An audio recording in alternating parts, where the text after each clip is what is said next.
This is a Film Stories original podcast. Hi, I'm Dr. Ann Simon, Science Advisor to the X-Files, and you are listening to the X-Cast.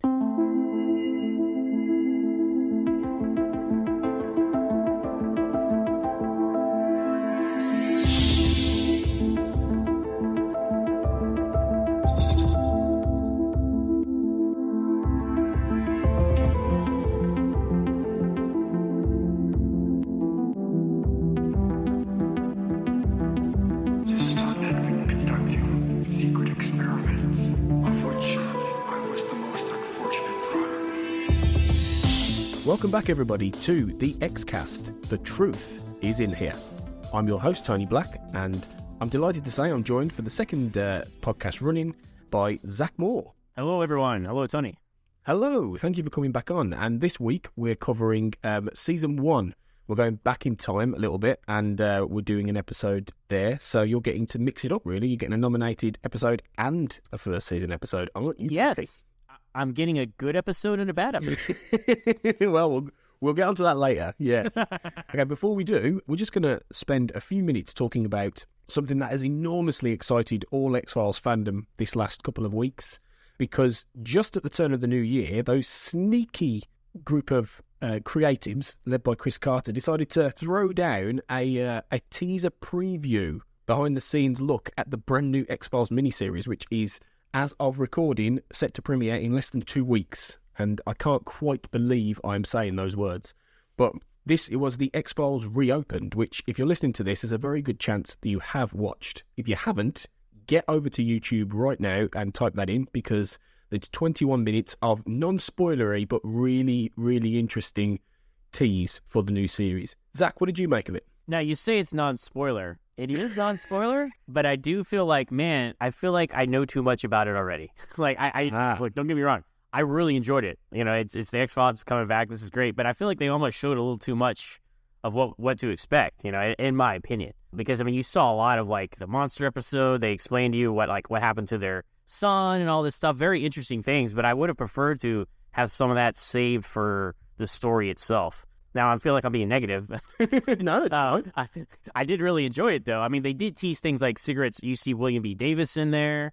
They tease that his character is going to come back in a way that makes sense. I mean, it makes sense as much as anything. The X-Files makes sense, I guess. But see, that's good, though. I mean, they teased that, but they didn't tell you. No. Like, I felt, to me personally, like, it was great seeing, well, you saw Gillian Anderson and David Duchovny, and they're talking about, it's great to see them, like, passionately talk about the X-Files, you know, because I felt like, I think everyone felt for a long time, well, Duchovny, especially because he left the show, that he was just kind of over it, you know, but it's good to see him back and enjoying himself, apparently. And they got Mitch Pileggi on there, and they got all the great characters, all the great actors back. But to me, like I briefly mentioned earlier, the most interesting thing that I learned from this was they revealed the fate of William, Mulder and Scully's son. Yeah, I think with William, it surprises me really that they've dropped that so soon, really, in revelation mode, because it's quite a huge mythology and character point for Mulder and Scully, and it makes me wonder, it makes me think that there is a lot more with William that is going to happen than just a mention, which means that they've been quite okay with just giving that away in this teaser. And that's exciting, to think that he's potentially going to play a big part in the 2 mythology episodes that bookend the miniseries. Yeah, that was another thing. Well, I sound so negative. I enjoyed it. Don't get me wrong. I was surprised that they have 6 episodes and only 2 of them are mythology. Like, I thought there'd be at least 3, like, to balance it out. Well, you know what I think that is? I think that's a reaction to the years that Chris Carter has been told the mythology was too complicated, it was too dense. And now, as we talked about in our previous podcast, there are a lot of people now who look back and like the standalone episodes more, and that they've stood the test of time more, which is true. You know, I mean, I'm one of those people. Yeah, so. I think I am as well. I loved the mythology growing up, and I still do love the mythology of the X-Files. And to be honest, it's not actually as complicated as people claim it is once you sit down and think about it. You know, that you can understand it if you're paying attention. But right. I think maybe they've done that because they thought, right, we've got 6 episodes, we've got free reign, we've got quite a fair bit of money, right? We've got the essential. The show is back to what it was, because from what we can tell, Mulder and Scully are back in the FBI. Unlike the last movie where they were brought in and it was really weird. They weren't quite agents and it didn't really feel like the X-Files. Now it really is. They're back in the office. They're back in investigating cases. They thought, right, well, let's just do some fun, standalone stories that will last a bit longer. I like how they pointed out that Skinner is still an assistant director after 20 years. but that's probably because of his association with Mulder and Scully. And that makes a lot of sense, Like, they're not going to fire him, but look, man, you're not going to get promoted. Your career is pretty much over for helping these crazy guys out. Well, I'll tell you what I wonder that if they're going to address. The very fact that the FBI was full of alien replicants at the end of season 9, because they skipped over that in I Want to Believe. And it's quite a huge thing. The very last time you see Skinner in the actual series, he crops up briefly in I Want to Believe, as in a cameo, really. But the last time you see him in the series, it looks, for all the world, like he might actually be killed because he's actually sort of trying to help Mulder. And it's this whole conspiracy angle within the FBI. I do wonder if that's just been quietly ignored for this new miniseries. I haven't heard anything about it. Much like the 2012 colonization date. Yeah, I hear that's going to be referenced as to why it didn't happen. Well, I remember everybody back, after the second movie was like, okay, it's fine, we didn't like this one, but 2012 is coming out, we can get a third X-Files movie, we can get a trilogy, and they can wrap it all up, and, 2012, Into the World, Mayan Apocalypse, alien invasion, like, it's all going to come together. And then we got nothing. And, that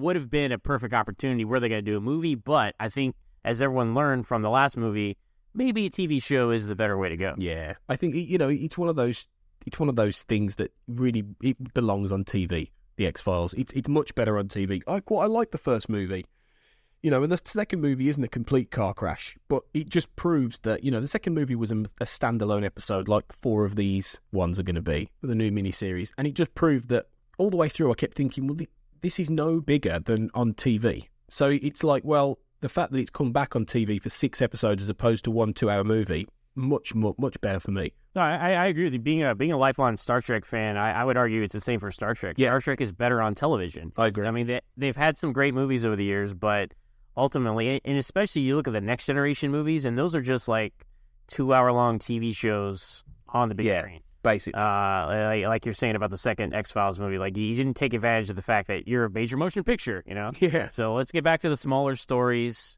the independence like we were talking about, and they teased a lot of good stuff. It was a 30-minute, this is like old school, like back in the day when you have like TV special, this upcoming thing. Like you don't see stuff like this a lot anymore. And they had Chris Carter, David Duchovny, Gillian Anderson, Mitch Pileggi. They had the writers like Darren Morgan and Glenn Morgan, and they had everybody was a part of this. So very polished and very well put together. And really, despite my negativity, I guess off the top, I am excited about it, and I was happy to see all this stuff. And I have to say, just before we finish, the shot that it seems opens my struggle, the first episode, which it looks like we see the alien saucer crash that started the whole mythology, is the coolest thing. I think I just was sitting there going, that's so cool that we actually see this UFO crash. Do you think that's Roswell? It might be Roswell, because the suggestion in the show was that Roswell was not a hoax, that it was where they found the first embryo that they use. So it might be Roswell. It'd be brilliant if it was Roswell. I think that would be just awesome. Well, I think that's out of all, because there's so much of the X-Files which is, I'm going to say fiction, but Roswell is something like, it's an event that people know, like mainstream people know Roswell, Mexico. Yeah. So if you do something like that, people can relate to it more than this. Okay, this happened in 1957 in North Dakota. Like, who's going to care about that? Exactly. You say Roswell, people immediately know what you're talking about. So I hope so. And that retro-looking saucer is so cool, Ace. I was just there, guy. I love the way they're starting with effectively a flashback, a mythology flashback. And they talk about in the documentary here that they built basically a life-size crash flying saucer, which is so cool. It does look really cool. So we don't have long to wait now. This episode will be going out probably about a week before the new series or thereabouts, or possibly even closer. So we're nearly there. The speculation is nearly over, and then it will just be weeks of the X-Cast where we're just going, oh my god, this happened. But we'll get there when we get there. But yeah. So do check out the X-Files Reopen, because it's a really cool little special, as you say, Zach, which gets into the new series, and it's free, and it's on YouTube. So, what? You've got no excuse, basically. It's a win-win. It's a win. And once again, I apologize for my perceived negativity. I did like... I feel like I came out with all these complaints about it. It was really cool. I recommend it. Okay, so we're going to move on to the central part of our episode, which is a look at episode 5 of season 1, which is The Jersey Devil.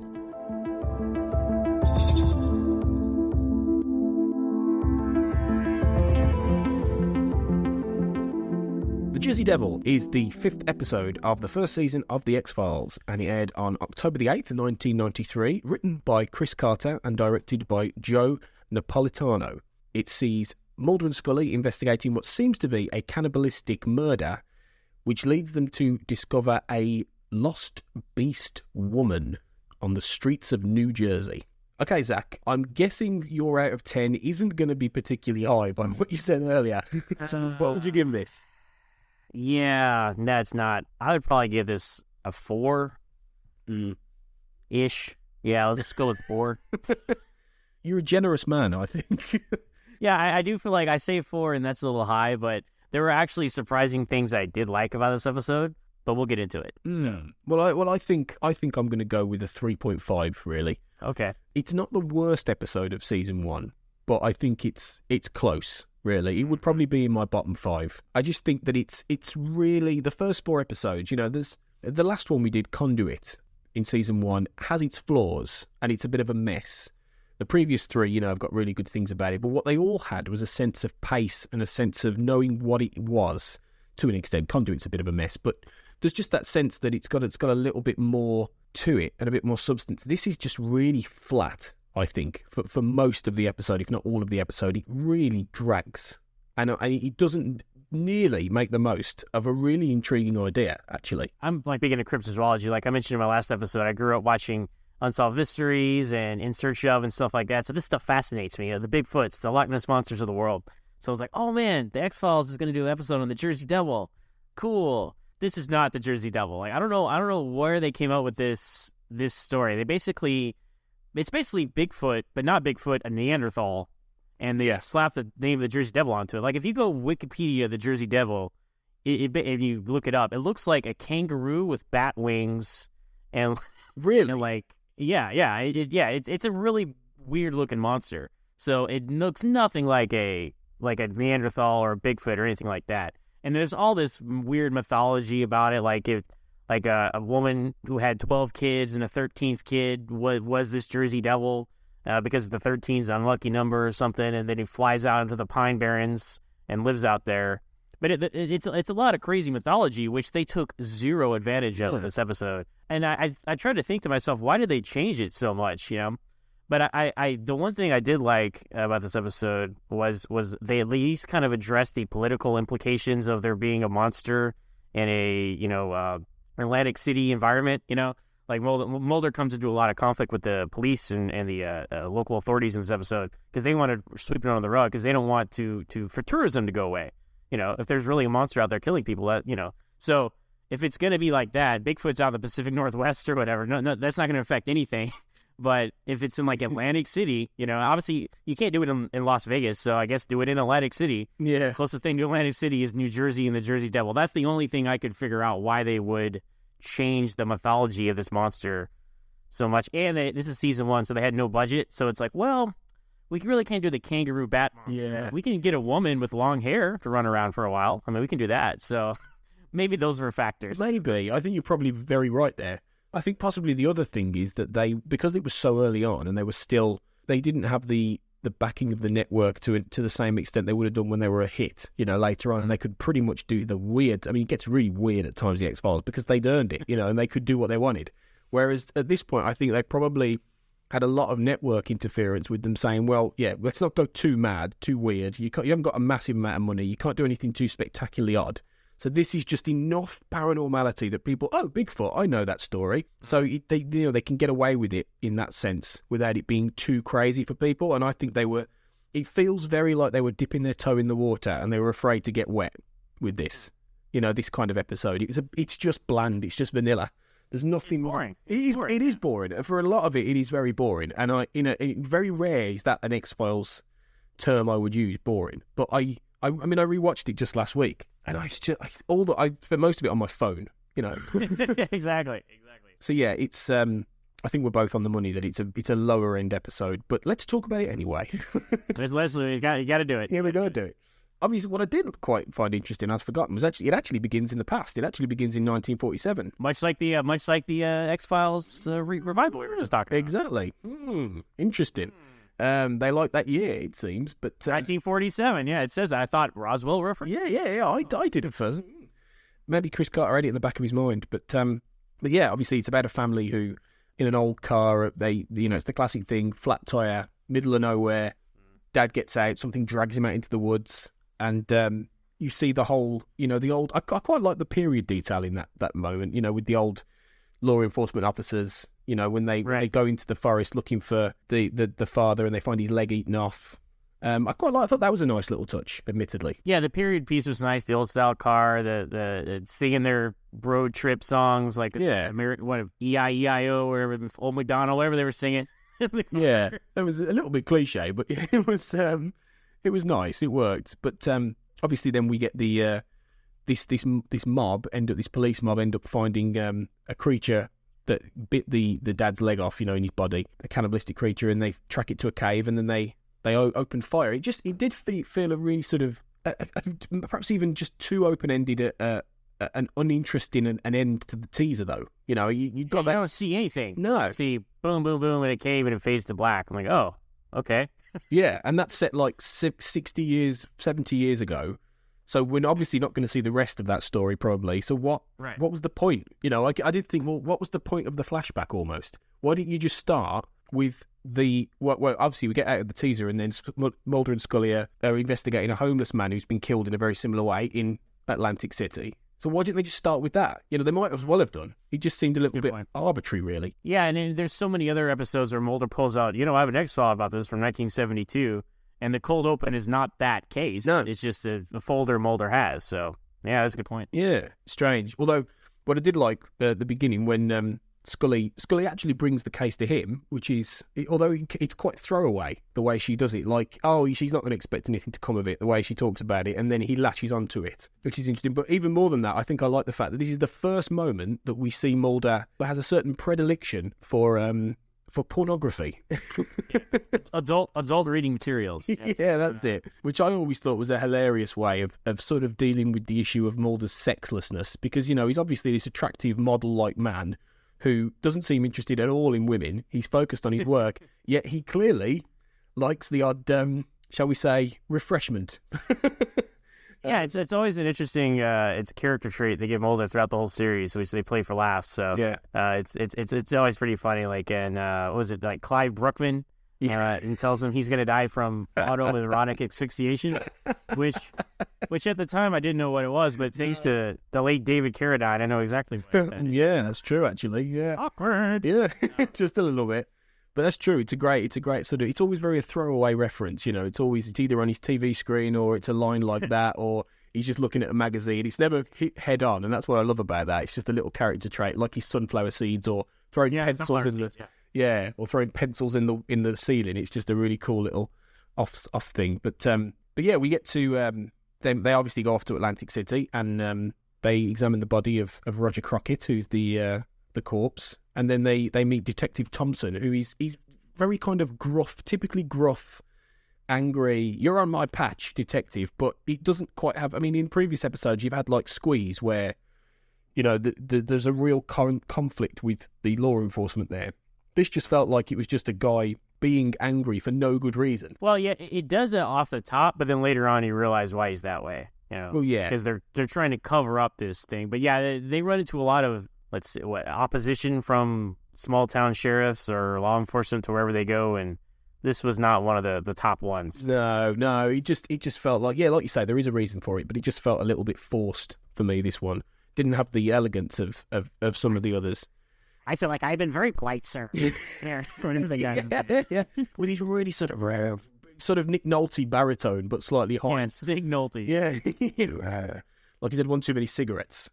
But yeah, then this is the point where Scully's like, well, we might as well go. I've got my godson's birthday party, and we'll get to all the Scully stuff in a minute, because that's just we will. We'll get to Scully stuff in a minute. Yeah, that is just not this show, but we'll get there. But yeah, Mulder's like, yeah, I'm going to stay. I'm going to hang about. I'm going to look for the Jersey Devil. And what I do like about this episode is that it does show just how far he's willing to go to actually look for stuff. And I think that was the one thing I think I did. It's a shame more wasn't done with I it. agree with you. He's really quite willing to just talk about a city, and as we'll see later, sleep rough to actually find... Sleeps on the street, walks a mile to the Pine Barrens. I mean, yeah.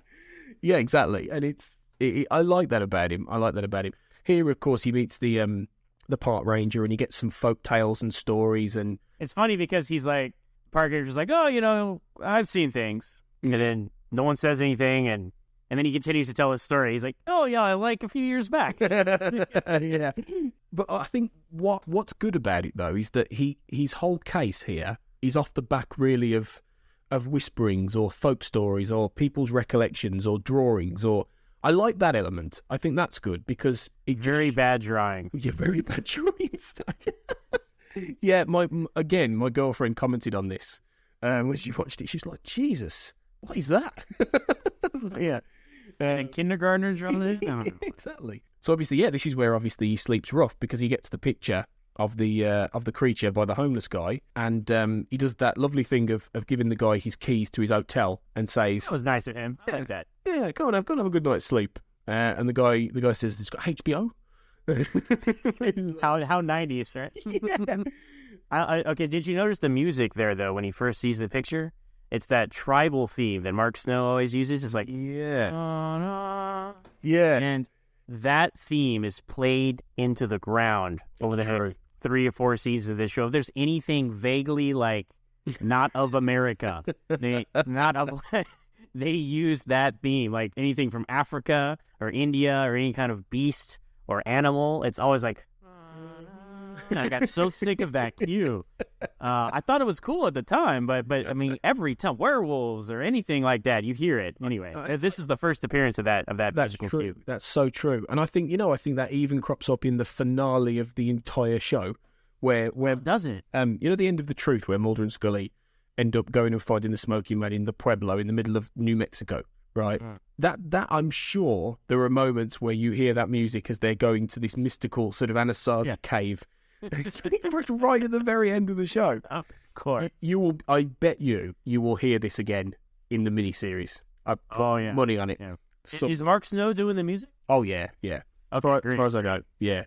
It wouldn't be the X-Files without Mark Snow's music, would it? Really? Absolutely not. So Mulder's off sleeping rough, looking for the devil, but at the same time, Scully's back home, just doing things that are so not Scully that it's just like this is my big problem with this episode. It really isn't the X-Files, where Scully is going to her godson's birthday party and her friend, who we never see again, is talking about, oh, Mulder's cute and all this. It's like, oh no. Well, I think it was, she was like, I thought you said, what about that guy you work with? I thought you said he was cute. And she's like, yeah, but he's obsessed with his work. And they cut to Mulder like walking through the woods. I thought that was...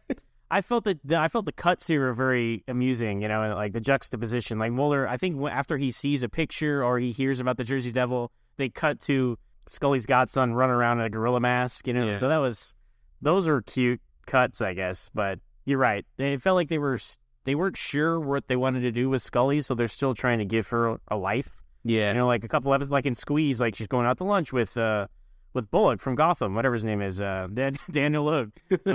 She has a life outside of the X-Files, and she's going to her godson's birthday party. She's meeting a very 90s milquetoast divorced man she's going to go on a date with. He is very nice. That's really true. Well, I had some time at the office here. He really is. Even when he wears like a white sort of cream suit when they go on a date later, it's, oh my God. And what is Scully wearing on that date? Oh my gosh. It's just very unflattering. Gillian Anderson's a beautiful woman. That was very unflattering hairstyle. Yeah. It really, definitely. It doesn't fit. The whole thing, as people would have listened to the pilot episode of the X-Cast, we talked a little bit there about how there was originally a boyfriend, a love interest that wasn't Mulder, who was, I think there were scenes filmed with this character, and they were completely cut in the end because Chris Carter quite rightly went, well, it's not really what the show is about. But I think he was really wrestling with that. And again, this could have been Fox breathing down his neck, but I think he was really wrestling with this idea of, do I show these people having a life outside of the work? And very quickly, I think he understood that that's not what we're here for. It's not a traditional kind of cop show in that you want to see, what's happening back home with the troubled family and the wife who wants to divorce you because of, you know what I mean? It's Well, we do see their families, but it's all how they play into the grid. exactly. It's how the Mulders play into it, how Scully's family gets killed off one by one. yeah. Yeah. But even that, in many ways, in a great extent, it takes time. I mean, yeah, you do see Scully's family in the first season, but they're very scant used up until midway through the second season. And there is a like you say, it plays very much into the psychology of the characters. It's not about whether Scully's dating a guy or whether her mum is upset because her dad's left her. It's not that kind of thing. And Mulder's family obviously are enormously messed up and strange and dysfunctional and conspiratorial. So there's a lot else to it. This whole thing of her having these conversations about whether Mulder's cute, it just makes me cringe because it's just not what the show is, and it stands out so much in these early days. So I'm glad that was quickly dumped. Right. I'm glad they tried it out, it didn't work, and they moved on from it. They didn't try to keep forcing it into the show as it moved forward. So obviously, yeah, Mulder's sleeping rough after getting the drawing, seeing the drawing. Although I do like the fact that drawing is very childlike, but I think I like the fact that it's quite lo-fi and it's quite rough-edged. I believe it more, oddly enough. Yeah, that's a good point, because I know I was making fun in earlier, but if you see a picture of like this police sketch, artist, and it's like perfect rendering of like fur and teeth and all that, you'd be like, wow, this homeless guy is a really great artist. But, being an artist, you might end up homeless. So they could have tied it together that way. Well, yeah. Yeah, it just lends that level of, I think, slight authenticity to it, which I think I liked, really. And although when he eventually spots the devil, as we'll call him, or as it turns out, her. What a twist! Oh yeah, I didn't see that going. But it's a really leaden. This is again the whole thing. It's such a leaden chase. The whole when he tries to chase, it's just really dull. I was like, oh my god! It's up on the rooftops, and he's like on the street, and it jumps off to another rooftop, and that's it. And that's like the whole chase. And the police show up at 3 a.m. Yeah, well, where do they come from? Yeah, and that just was like, well, why are they arresting him? What's this about? Obviously, we know why, because the detective is. He wants to get rid of him, really, and that's when Mulder calls Thompson out about, as you said earlier, the whole tourist trade and everything like that is about keeping the creature secret, which, even though, like you said, it's not really the best story, it's an interesting thing to throw in, the kind of, that angle. That's something we didn't see very often. Something. Yeah. Something. Yeah. It's an extra level to it, at least. Even though it's just a bit naff, who really cares whether the casinos in Atlantic City are going to suffer? This is the X-Files. I had a note here. This is like one of the lamest lines I've heard on the X-Files. Mulder says, "This town disappears like a quarter down the slot." Oh, God. I can't believe Chris Carter wrote this episode, right? It's like, Yeah, I mean, yeah, it's just proof that Chris Carter's a great guy and he's a brilliant storyteller, but he's not the best writer of the X-Files at all. And that whenever he did episodes on his own, quite often they weren't always the best. He's no Vince Gilligan or Darren Morgan or people like that. So yeah, it's a bit of a thing. Obviously, this is where Mulder actually calls Scully from his jail cell. She's on the date with Rob. Is that his name? I forgot. Exactly. Yeah, you were so bored. It was like, oh, this is Rob. Even Scully thinks it's bored. He's like, oh, I'm sorry to interrupt your date. Oh, it's fine. Yeah, it's okay. Yeah, please let me get out of here. Save me. This is also another scene that just feels like it's just been thrown in after this. And it just almost comes out of nowhere. The scene where Scully takes Mulder to Dr. Diamond, the anthropologist, and then he suddenly, in one scene, unloads tons of science science exposition at us about the missing link of humanity. It's such, forgive me, but wanky dialogue. I felt like, shouldn't Mulder know all this? Yeah. Like, he's obsessed with all this stuff. Usually Mulder's the one giving Scully the lecture on, the wild man myth and blah, blah, blah, blah, blah. But they found this professor who I guess was Scully's professor somewhere. Yeah. He's like, I see Dana left with more than a degree. Or what? I'm like, what are you talking about? I didn't understand what he was talking about, but did this guy remind you of Jeff Goldblum at all, by the way? A little bit, yeah, I can see. It's like a TV Jeff Goldblum. It's a low-rent TV Jeff Goldblum, yeah. I think, yeah, Dr. Diamond just seemed like a bit of a pointless character when, like I said, Mulder could have done it. And, that ponytail, oh my God. It's like, oh dear. The only thing worse than that is the man bun of nowadays, the hipster man bun.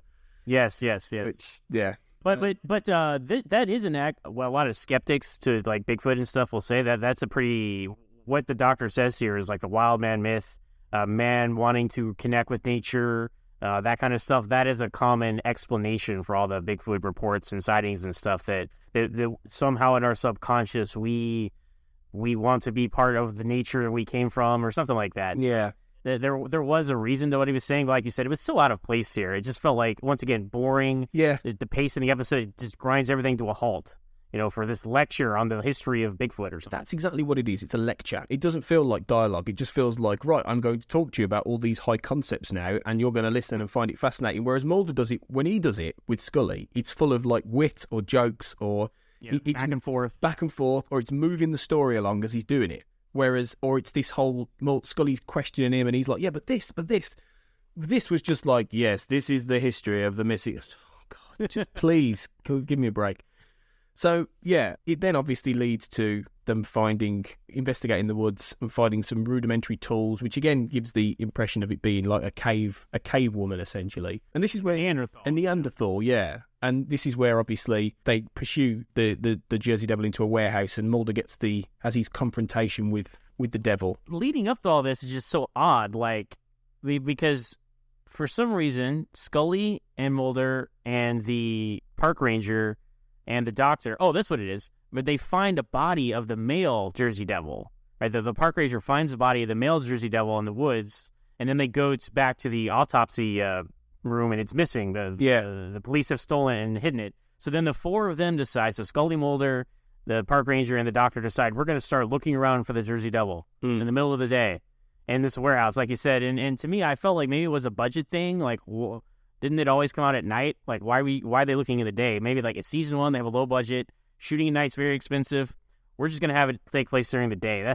That's what I thought. Because they had to kind of establish it comes out at night.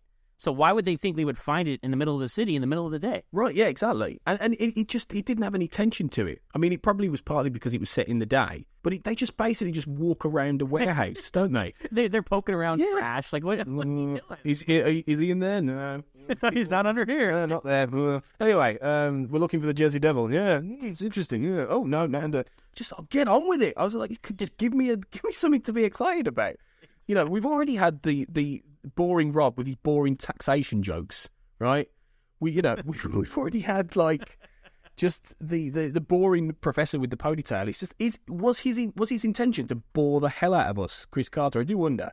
And also, what was with all the men with guns? Yes, what an extreme reaction! Like, this is equivalent to like Mulder breaking into a government facility. The amount of resistance they encountered here, like they sent a SWAT team out to get Mulder and Scully just because they're looking for the Jersey Devil. Exactly, it's insane. It's like they're okay. You may not want them here, but they're FBI agents, for goodness sake. You don't need to send. Yeah, it's just shoot to kill.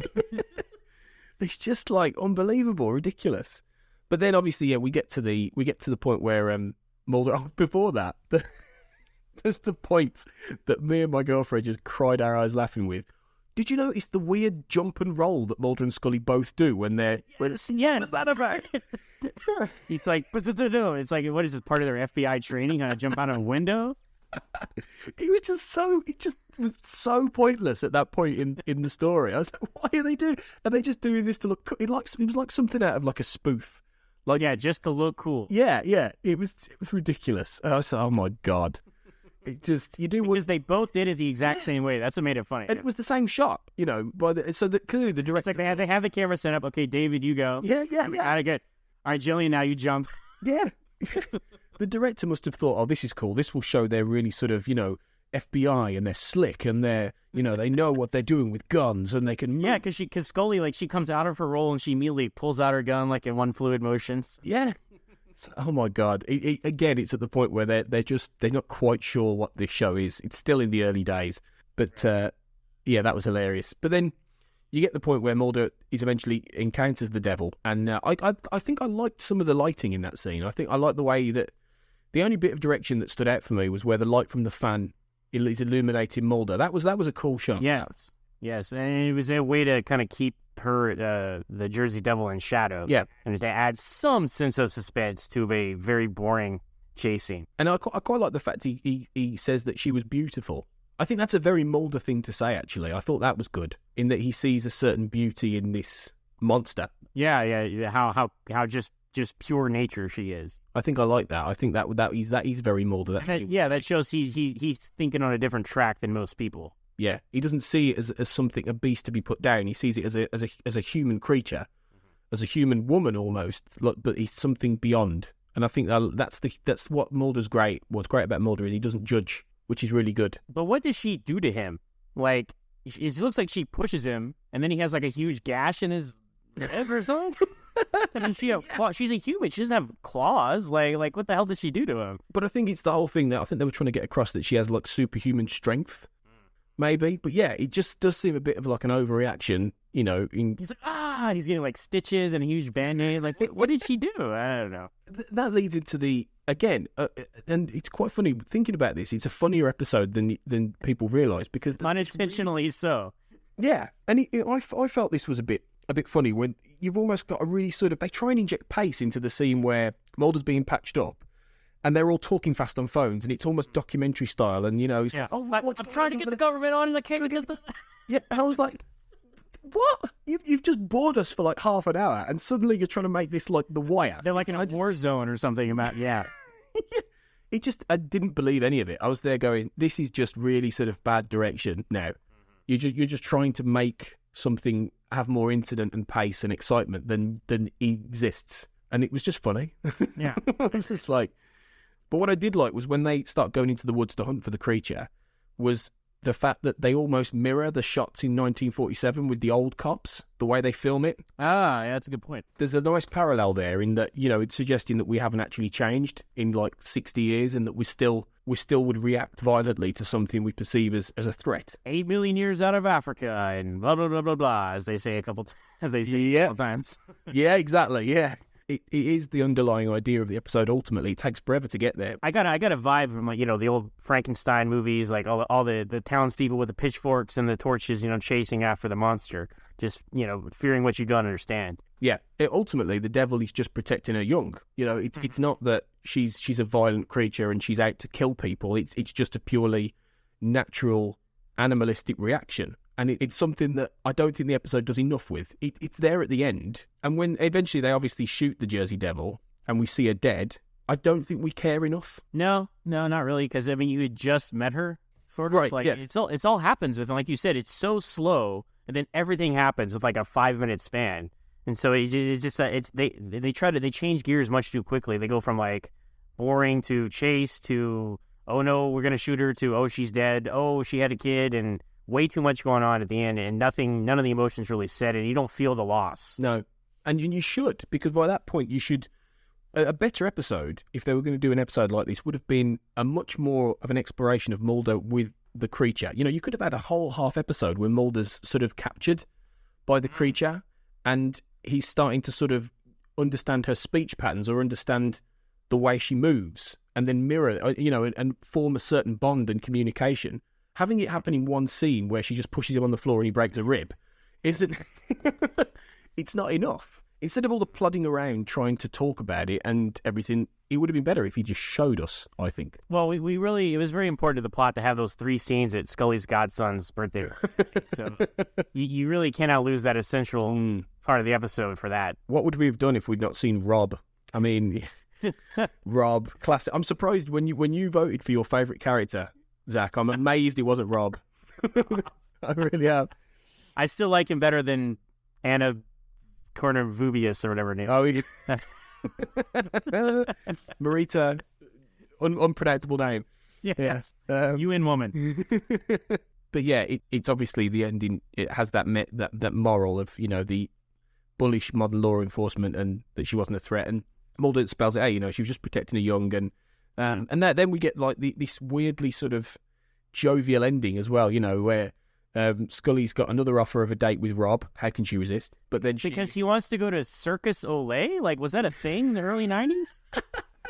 I made a note of that. I was like, Circus Olay was... I thought that was more recent, like 1993. But hey, I guess so. He goes back a bit, yeah.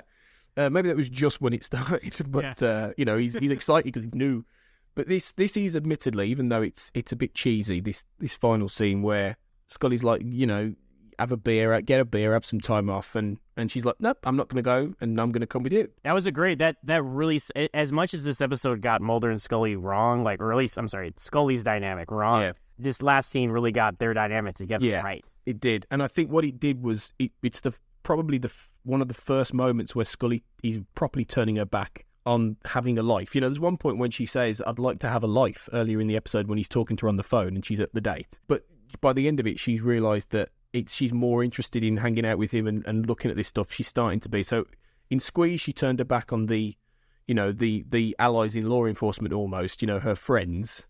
Now she's like giving up seeing people outside of work. She's becoming more involved in his work a little bit. Well, for the sake of the show, I'm glad she made that decision, because if we were going to get more of what we got here, that was not what we wanted to see. No.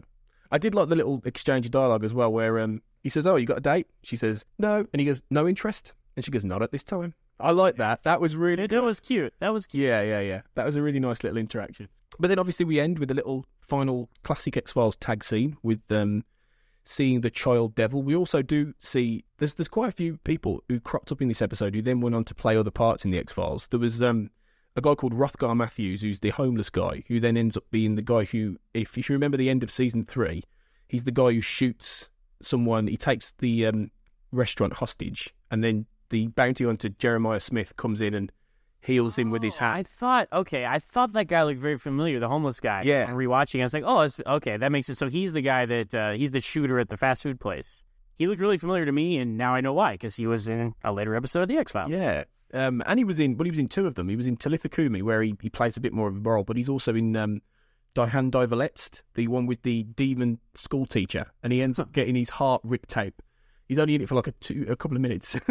Is he in the cold open, or? No, actually, after the cold open, there's another scene where kids get murdered in a forest. Okay. But yeah, I love that. I'm a big fan of that episode, so I know that one quite well. But he's in that. There's also a guy called Michael McRae, who plays Peter Brule, the Ranger. He was in the Pine Bluff variant, and he plays one of the terrorists. I don't know if you know the Pine Bluff variant. That's one of my favourite episodes from season 5. Oh, okay. He's one of the terrorists. Yeah. Okay, wow. Okay. He looked familiar to a lot of familiar, I guess, character actors in this episode. Yeah, there is. There's no real major celebrity spot in this, but there's a lot of people who crop up in the show. There's also Bill Doe, who ended up playing Chuck Burks, who's a great little recurring character in the show. He's Mulder's friend at University of Maryland, who crops up to consult on things like exorcisms, and he looked a lot like Frohickey. I always thought he looked like Frohickey. Yeah, I was like, did they not get the lone gunman for this episode? Is that what this guy's here? That's what I always used to think. So like a Frohickey stand-in. Yeah, possibly, could be. Chuck didn't appear that much, but I quite liked it when he used to pop up every now and then. But yeah, so it ends with the revelation that there's another little devil out there, and he or she will continue the Neanderthal element in New Jersey. So yes, that classic story of the Neanderthal in the woods in New Jersey. It's actually kind of I know it's kind of oh look, there's another devil, but it's kind of a sad ending because that child is now orphaned. Yeah, that's true. That's really true. Yeah, it's its mother's been taken away, and it's got to raise itself now. And obviously, we never see the next story. Well, maybe we will. Maybe that's one of the episodes in the revival. The Jersey Devil the boy would now be probably about 20 odd. So perfect timing. And if they don't do it in that, they should do it in the season 10 comics by Joe Harris, which I do want to review one day on this podcast. But that's I have not read those. Are those considered in continuity? I think they were until the revival, and I think Chris Carter was involved in the storytelling of those. I think a bit. But I think now they're going to be AU basically now, because by necessity really, because they do to some extent what this new miniseries is doing. They get Mulder and Scully back in the FBI. So yeah, I don't think they've got some great stuff in there though. There's some really really cool ideas about the mythology and standalones and things. They're definitely worth checking out. So they've gone full Star Wars and it's X-Files Legends now. Effectively, yeah, I think so. Okay, so that was the Jersey Devil. Not one of the best at all, but even bad X-Files is entertaining television. We enjoyed talking about it. We did. We did. The first one we've ripped a bit of a hole in, although there are worse to come, so stay tuned.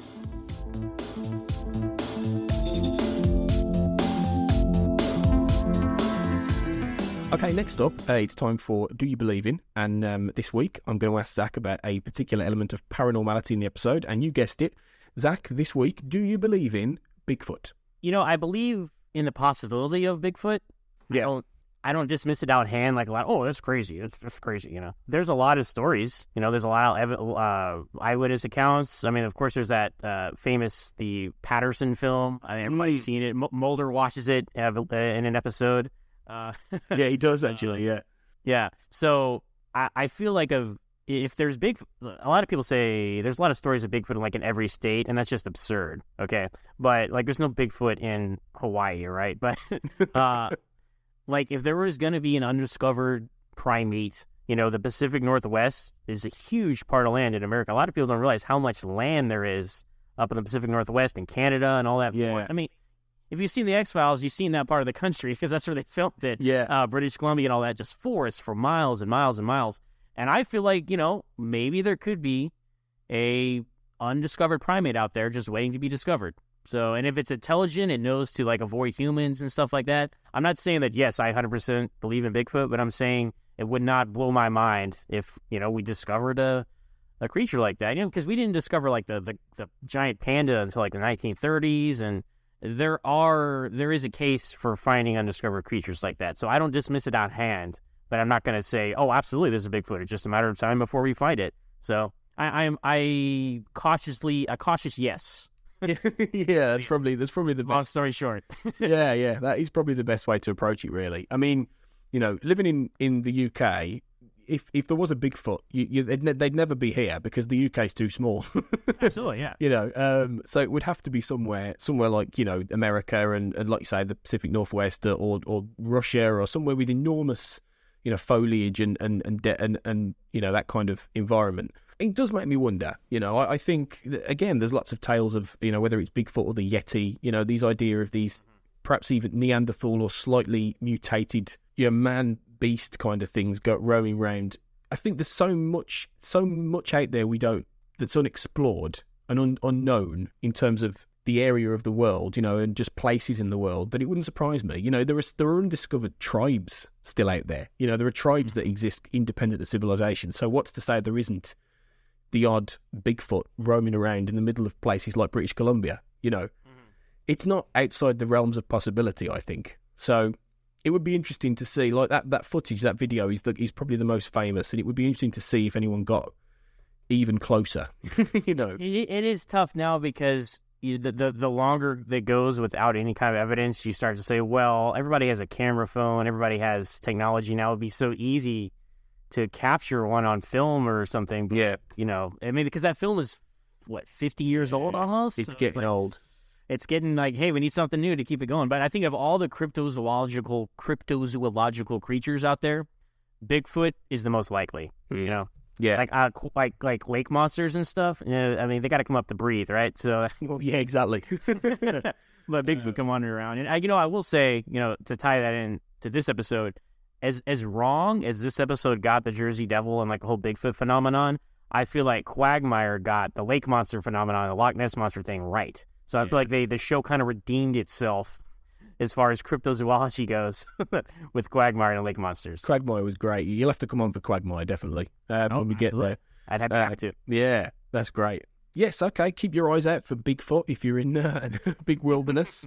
You never know what you might find. Finally then, we come to the last part of the show, which is the X quiz. Now, Zach, you got 3 last time. You're a part of the average in terms of the amount of people who scored so far. So, are you ready to beat your score on the Jersey Devil? I am ready to try. Okay, question 1. Name the homeless man who is killed in not the teaser, but who is killed and leads Mulder and Scully to investigate. Crockett, right? Yeah. Crockett. Something Crockett. Roger Crockett, I'll give you that. Okay, Roger Crockett. Yep.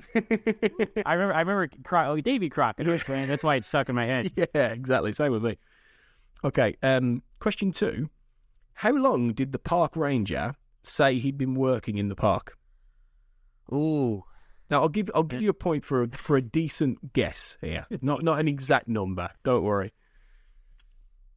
I'm going to say 25 years. Oh, I was going to go 5 years each way, so not quite. 32. 30. But It's all right. that's not a bad Make it guess. That's not a bad guess. 32. What an odd number to get. It is an odd number. Yeah. 32 years, 7 months. Okay, question 3. Name the hotel where Mulder sends the homeless guy to stay in his room. And I say this because it's mentioned a couple of times in dialogue, this place, weirdly enough. Yeah, because he's like, do you know the place on Whatever Street? Yeah, they have HBO. Yeah. I think I remember all the other dialogue in that scene except for the name of the hotel. I don't know. I can't even guess. Oh, wait. The Starlight Hotel. Oh, do you know what? That's not a bad guess. That's not a bad guess. The Galaxy Gateway. Oh, okay. So it was some kind of sky, whatever. That's not a bad guess at all. Okay, more of a production question, but what show did David Duchovny co-star on with Claire Stansfield, who played the Jersey Devil? This was before the X-Files. That's a clue. Was it Twin Peaks? No. Or was it the Red Shoe Diaries? I'll give you that. It's the only two he was in. So yeah, the Red Shoe Diaries. Was one of the others. Maybe they had a romp in that, but in a different way than this episode. Question 5 then. What cable channel does the homeless guy ask Mulder if his hotel has? You know this one. Oh, HBO. HBO. There you go. Well done. Now, the quote I was going to do, you've already said, right? Oh, okay. But what I'm going to do is I'm going to read that quote and I want you to quote back the response. Okay? Oh, boy. So this is the test. Okay, here we go. 8 million years out of Africa. And look who's holding the door. Yay, well done. What a nerd I am. But it's a really good little exchange, so no, that's fine. The last things they say in the episode, Mulder and Scully. So, well done. You have scored 4. So you are officially in the lead. All right, I am the X-Files trivia champion for the time being. 4 out of 6. That's pretty good, so well done.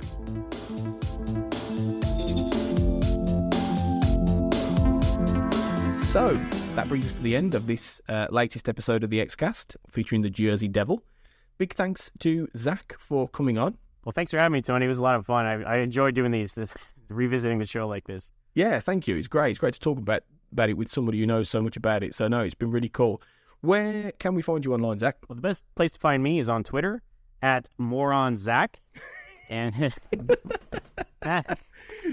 when you spell it, it sounds a lot better. Once again, it seemed like a good idea at the time, but my name is Zach Moore, so I want to say for more on Zach. It's a play on my name, right? Not a moron, but it's at MOOREONZACH, and you can see me tweeting about all kinds of stuff, nerd stuff, sports stuff. I have a wide swath of interest that I'm always tweeting about. And also, I'm launching a podcast on Smallville, the TV show about Clark Kent, his younger days, that ran from 2001 to 2011. So kind of it's been off the air for a while. Not enough people are talking about it, so I want to bring back the conversation. So we're going to launch that by the end of this month. It's called Always Hold On to Smallville, and you can find us on Twitter @AlwaysSmallville, and that's with one S. So @AlwaysSmallville, if you want to spell it out that way. So that's going to be coming up soon. I'm looking forward to revisiting that show as well.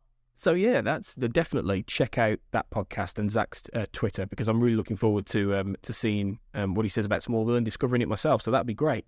You can find the Xcast on Twitter @the_X_cast. We're on Facebook @the Xcast. You can also email us at thexfcast@gmail.com. Please do tweet us, Facebook us, email us any thoughts about the X-Files, about these episodes, about the show itself, what you think, what we could do better, anything. So please get in touch. We're also on iTunes. If you'd like to subscribe, just type in the Xcast. And if you could leave us a review, that'd be brilliant. Okay, 5 stars ideally, but we'll take anything right now. Just gets us a bit more known in the X-Files fandom and beyond. So that'd be lovely. We'll be back for another trawl into season 1 next week. We'll be covering Shadows, which is a different kind of episode. Big thanks to Zach. Thank you, Tony. It's been a lot of fun. Looking forward to next time. Thank you. The pleasure's mine. Thanks for listening, everybody. And remember, as ever, trust no one. The Xcast, an X-Files podcast, was created by Tony Black and is produced and hosted by Carl Sweeney, Sarah Blair, and Kurt North. You can find the podcast on Twitter @the_X_cast, on Facebook by typing in the Xcast, and in our group, X-Files Basement, the Xcast podcast fan group, and on Instagram @the Xcast pod. Don't forget, you can support the show by becoming a member on Patreon. Our patrons get early access to episodes, behind-the-scenes chats with our hosts and a thriving community of X-Files, and other premium interviews and specials. To find out more and subscribe, you can go to patreon.com/thexcast. That's patreon.com/thexcast.